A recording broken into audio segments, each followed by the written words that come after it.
যারা হজ করে এদের মধ্যে কিছু হাজি যখন মক্কায় গিয়ে বলে লাব্বাইক আল্লাহুম্মা লাব্বাইক, লাব্বাইক আল্লাহুম্মা লাব্বাইক, লাব্বাইক লা শারীকা লাকা লাব্বাইক, ইন্নাল হামদা ওয়ান নি'মাতা লাকা ওয়াল মুলক লা শারীকা লাক। সে যখন লাব্বাইক বলে, মানে কি লাব্বাইক? মানে লাব্বাইক আল্লাহুম্মা লাব্বাইক, আল্লাহ আমি উপস্থিত, আল্লাহ আমি আপনার ঘরে উপস্থিত।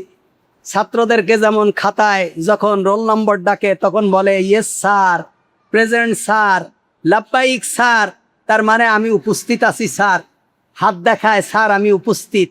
বান্দারা আল্লাহর ঘরে গিয়ে বলে লাব্বাইক আল্লাহুম্মা লাব্বাইক, আল্লাহ আমি উপস্থিত, আপনার দরবারে উপস্থিত। লা শারীকা লাকা লাব্বাইক, আল্লাহ আমি এমন রবের সাথে সামনে উপস্থিত যেই রবের সাথে আর কোনো শরিক নেই।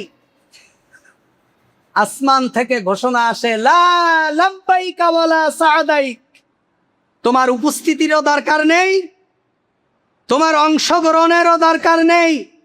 লা লাব্বাইকা ওয়ালা সাদাইক, তোমার উপস্থিতিও দরকার নেই এবং তোমার সাড়াও আমার প্রয়োজন নেই। সাদাইক, তুমি যে আমার দরবারে এসে সাড়া দিচ্ছ এটার আমার প্রয়োজন নেই, তোমার উপস্থিতির দরকার নেই। এই হাদিসের মধ্যে এসেছে কেন? তুমি যে বিমান ভাড়া দিয়ে এসেছ এটাও হারাম টাকা, তুমি যে ইহরামের কাপড় পরেছো এটাও হারাম টাকা, তুমি এখানে যা খরচ করছো খাচ্ছ এটাও হারাম টাকা। সুতরাং সকল হারাম দিয়ে তুমি আমার দরবারে উপস্থিত হতে এসেছো, অথচ সকল হারামকে আমি আল্লাহ হারাম করেছি। কেউ যদি মদ খায় কাফের হবে না, কিন্তু কেউ যদি বিসমিল্লাহ বলে মদ খায় সে ব্যক্তি কাফের হয়ে যাবে। কালিমা না পড়লে সে আর ঈমান থাকে না। কেউ যদি বলে বিসমিল্লাহির রহমানির রহিম এই কথা বলে যদি কেউ এক ফোঁটা মদ খায় সে ব্যক্তি কাফের। এর কোনো আর মত নেই যে হানাফিরা কি বলে, আহলে হাদিস কি বলে, শাফি কি বলে, এক কথায় কাফের। কারণ কি? আল্লাহ যা হারাম করেছেন সেটা তুমি আল্লাহর নাম নিয়ে খাচ্ছ, তার মানে কি আল্লাহর সাথে প্রতিযোগিতা করছো, আল্লাহর সাথে যুদ্ধ করছো। তো যে সম্পদ কামাই করে আল্লাহ তোমার উপরে হারাম করেছেন, যে রাস্তায় অর্থ সম্পদ উপার্জন করে আল্লাহ হারাম করেছেন, সেই হারামের টাকা দিয়ে সাদার টাকা,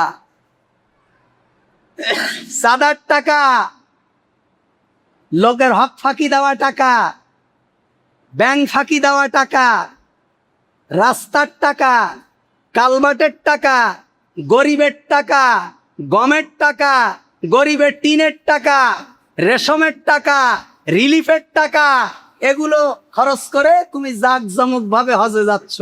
এক একজন ধনী মানুষরা হজ করে কত টাকা খরচ করে জানেন? 2 কোটি 3 কোটি টাকা খরচ করে হজ করে একটা ধনীর পরিবার। হোটেল হিলটন, হোটেল জমজম, এই সমস্ত হোটেলে থাকে। এক একজনের বিল হয় 15 লাখ 20 লক্ষ টাকা হোটেল ভাড়া। মক্কায়, মদিনায় 15-20 লক্ষ টাকা হোটেল ভাড়া। এবার পরিবারের 4-5 জন যদি যায়, ওদের কেনাকাটা দিয়ে কয়েক কোটি টাকা খরচ করে এক এক ব্যক্তি হজ করার জন্য। এই সমস্ত মানুষরা যখন আল্লাহর দরবারে গিয়ে বলে লাব্বাইক আল্লাহুম্মা লাব্বাইক, আসমান থেকে শব্দ আসে লা লাব্বাইকা ওয়ালা সাদাইক, তোমার উপস্থিতিরও দরকার নেই, তোমার সাড়া দেওয়ারও দরকার নেই। আমার দরবারে আসাটা হলো নিষ্ফল। তোমার সম্পদ হারাম, তোমার পোশাক হারাম, তোমার রিজিক হারাম, তোমার চিন্তা ভাবনা হারাম। তুমি হারাম করে এখানে এসেছো, এখান থেকে গিয়েও তুমি হারাম করবে। সুতরাং তোমার এই হজেরও দরকার নেই, তোমার এই লাব্বাইকেরও দরকার নেই। এজন্য আমাদের ইবাদত হতে হবে কেবলমাত্র আল্লাহ সুবহানাহু ওয়া তাআলার জন্য। আল্লাহর হাবিব সাল্লাল্লাহু আলাইহি ওয়াসাল্লাম বলছেন আল উমরাতু ইলাল উমরা কাফফারাতুন লিমা বাইনাহুমা। আল্লাহ রাসূল বলছেন এক উমরা থেকে আরেক উমরার মধ্যখানে যে সময়টা আছে এই সময়টাকে আল্লাহ তাআলা কাফফারা করে দেন। সুবহানাল্লাহ।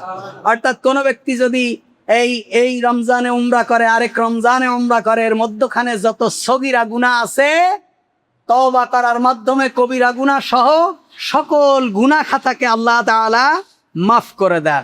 ওয়াল হাজ্জুল মাবরুর লাইসা লাহু জাযাউন ইল্লাল জান্নাহ।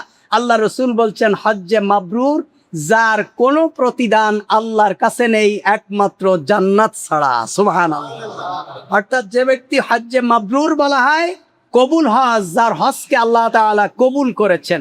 হজ্জে মাবরুর হলো যার হজকে কবুল করেছেন। কবুল হজের জন্য সে তার সম্পদ পবিত্র হওয়া, তার রিজিক পবিত্র হওয়া, তার দেনা পানা পবিত্র হওয়া। এজন্য যারা হজ করব, যদি কারো হক আমার কাছে থাকে আমি তাকে দিয়ে দেব। এদিনও দেখলাম আল্লাহর এক বান্দা হজে গিয়ে মারা গিয়েছে, তার কবরটা জান্নাতুল বাকিতে হয়েছে। সুবহানাল্লাহ। আমি এই ছবিটা দেখাচ্ছিলাম আমার বাড়িতে, আর বললাম দেখো এই ব্যক্তিটা কত সৌভাগ্যবান। একে যে জায়গায় কবর দেওয়া হয়েছে এখানে 10 লক্ষের উপরে সাহাবীর কবর আছে। সুবহানাল্লাহ। রাসূল করিম সাল্লাল্লাহু আলাইহি ওয়াসাল্লামের কন্যা ফাতিমাতুজ জোহরার কবর আছে। রাসূলুল্লাহর 9 জন স্ত্রীর কবর আছে। হযরত উসমান রাদিয়াল্লাহু তাআলা আনহুর কবর আছে। তারপরে আমাদের কয়েকজন ফকির কবর আছে, ইমামের কবর আছে। আমি বললাম দেখো এই জায়গায় এই ব্যক্তির কবর হয়েছে। হযরত ওমর রাদিয়াল্লাহু তাআলা আনহু, তখন এই হাদিসটা আমি বাড়িতে বলতেছিলাম যে আল্লাহর নবী সাহাবী খলিফা ওমর রাদিয়াল্লাহু তাআলা আনহু দোয়া করতেন, আল্লাহুম্মা রযুকনি শাহাদাতান ফি সাবিলিক ওয়াজআল মাউতি ফি বালাদি রাসূলিক। আল্লাহ তুমি আমাকে শাহাদাতের মৃত্যু দান করো এবং তোমার রসুলের শহরে আমার মৃত্যু দান করো। সুবহানাল্লাহ।